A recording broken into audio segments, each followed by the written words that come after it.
Hey friends, today we're going to be doing another read aloud. So this is a read aloud on The Boy Who Loved Math. So I am reading today from my apartment living room.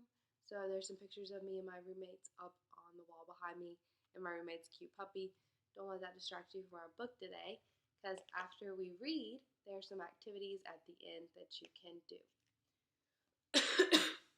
This is called The Boy Who Loved Math. The Improbable Life of Paul Erdos. It's by Deborah Heiligman, and pictures are by Leyuan Pham. There once was a boy who loved math. He grew up to be one of the greatest mathematicians who ever lived, and it all started with a big problem. Paul Erdos lived in Budapest, Hungary with his mama. Mama loved Paul to infinity.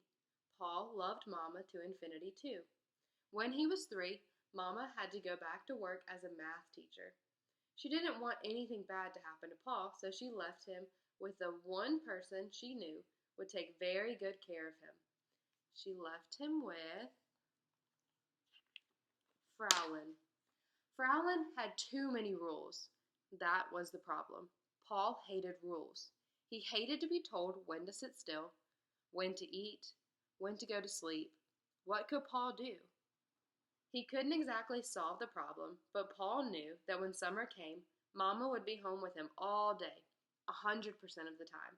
So he taught himself to count really high. Then he figured out how many days it would be until summer vacation. It made him feel much better to know the number. So Paul kept counting and thinking about numbers. One day when he was 4, Paul asked a visitor when her birthday was. She told him. What year were you born? He asked. She told him. What time? She told him. Paul thought for a moment.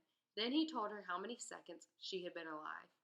1,09,152,358 seconds. Paul liked that trick. He did it often. Paul played with numbers. He added them together and subtracted them. One day, he subtracted a bigger number from a smaller number. The answer was less than 0. How can a number be less than 0? Mama told him numbers below 0 are called negative numbers. Paul thought that was so cool. Now he knew for sure he wanted to be a mathematician when he grew up. But first, he had to tackle another big problem. School. Mama sent him to school, of course, when it was time, but Paul and school were not a good match. Paul could not sit still for long, so he got up and ran around the classroom, but that was against the rules. Oh, how Paul hated rules. How could he solve this problem?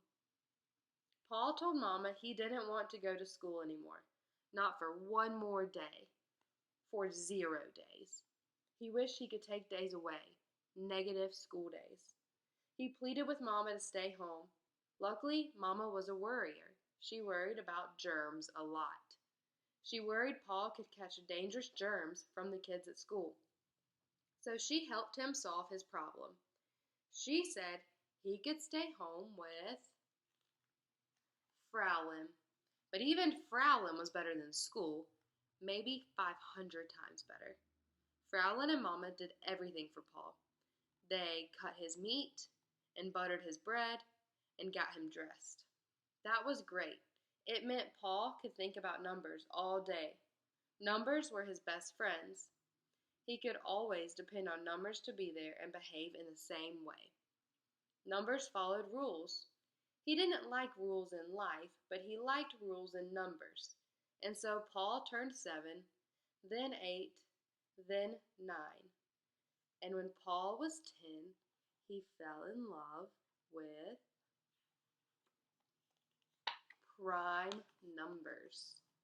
Prime numbers are special. They can't be divided evenly. A prime number can be divided only by itself and 1.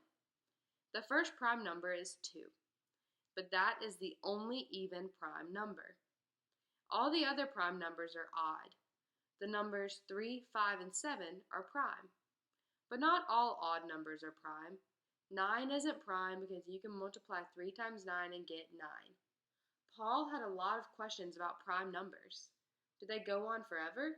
Is there a pattern to them? Why is it that the higher you go up, the farther apart the prime numbers are?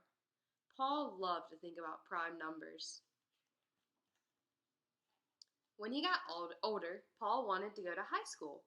He liked school a million times better now. He made many friends, people his age who loved math and were really good at it too. Paul and his friends did math together all over Budapest, but Paul was the best. He loved being at the top in math and at the top of towers and mountains and buildings too. He thought about math, whatever he was doing, wherever he was.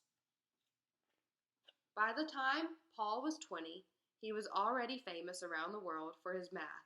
People called him the magician from Budapest.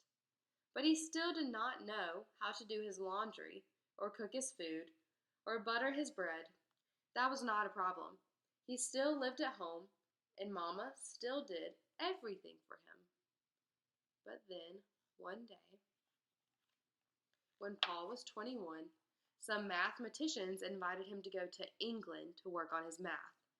Could he survive out in the world on his own? He rode the train by himself. He met the mathematicians. They all went to dinner. Everyone else talked and ate, but Paul stared at his bread. He stared at his butter. He didn't know how to put the butter on his bread. Finally, he took his knife out, put some butter on it, and spread it on his bread. Phew, he did it. It wasn't so hard, he said. Even though he could now butter his own bread, Paul soon realized that he didn't fit into the world in a regular way. He wasn't the kind of person to cook or clean or drive a car or have a wife and children. He wasn't the kind of person to live in one place and have one job. He was the kind of person to do math all of the time, and he still didn't like to follow rules. So he invented his own way to live. Here is what he did. Paul would get on an airplane with 2 small suitcases filled with everything he owned, a few clothes, and some math notebooks. He might have $20 in his pocket or less. He flew from New York to Indiana and to Los Angeles. He flew across the world, from Toronto to Australia. I have no home, he declared. The world is my home. And whenever he went, when he got there, the same thing would happen. A mathematician would meet him and take him home. The mathematician and Paul worked on math. Paul played with the mathematician's epsilons. That's what Paul called children, because an epsilon is a very small amount in math. And just as Mama had done, friends all over the world took care of Paul. They did his laundry and cooked his food and cut open his grapefruit and paid his bills. Now, Paul wasn't the easiest house guest. He made messes, big messes, like the time he got impatient and opened a tomato juice carton by stabbing it with a knife. And he often woke up his host at 4 in the morning and said, "My brain is open." That meant he was ready to do math. He wanted to do math about 19 hours a day, every single day. That means 133 hours of math a week. I don't think you guys would like that very much. One time when he was a young man, he broke a rule that got him into big trouble. He climbed over a fence to look at a radio tower. He got arrested. The police thought he was a spy. The FBI thought he was a spy. So they spied on him for years after that. Why did friends all over the world put up with him and take care of him, call him Uncle Paul, and love him? Why do we think? Because Paul Erdos was a genius and he shared his brain. He helped people with their math problems and gave them more problems to do. Plus, he was a math matchmaker. He introduced mathematicians all over the world to one another so they could work together. Paul knew that mathematician plus mathematician plus mathematician equals more and better math. Paul and his friends did so much great math. They worked in math called number theory, combinatorics, the probabilistic method, and set theory. Paul showed his friends how to do this math in new and better ways. He even started some new kinds of math. Some of the math Paul and his friends worked on gave us better computers and better search engines on the computer. Also, better codes for spies to use. Uncle Paul was generous with his brain and his money, too. Whatever money he had, he gave away.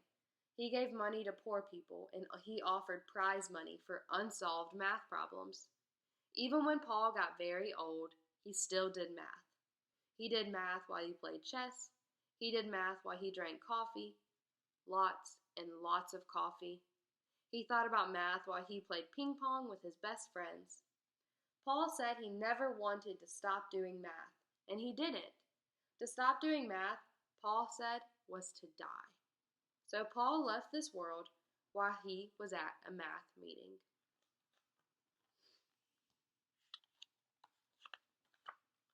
All over the world, mathematicians still talk about him and love Uncle Paul.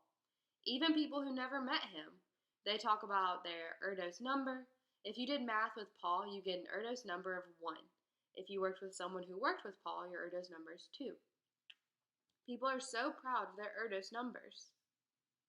These are all the people who got to work with Paul while he was alive.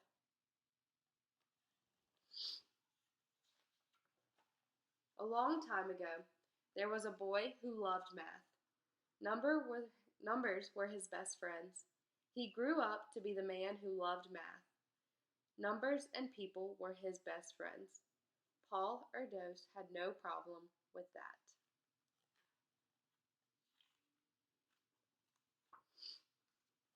I hope you guys enjoyed our book. On the next slide, there's going to be some activities you can do, and I'll explain those more when we get there.